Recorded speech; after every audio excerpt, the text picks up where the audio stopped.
The first answer that I want to give, and I don't know if this is necessarily the right thing, is I've learned to kind of embrace like the clunkiness that sometimes comes with it, because I think that, you know, there is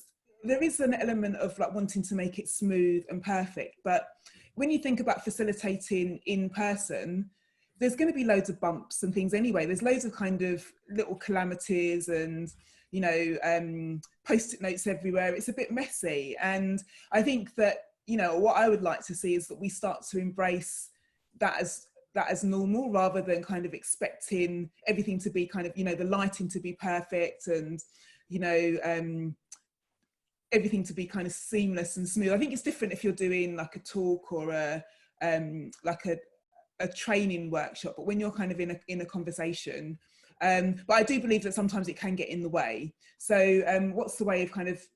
I don't know, I mean, if you can kind of set up some of those expectations beforehand, or even, you know, again, what you would do with an in real life workshop is you would maybe find out about the participants beforehand. So if it's a requirement, if you think it's important for people to be on video, then ask that to people beforehand, say that, what equipment do you have? And then as a facilitator, you design your session around having that information.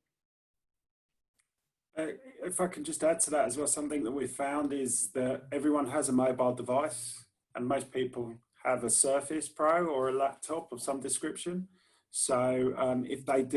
they are in the scenario where they only have the mobile device, well, then that's that.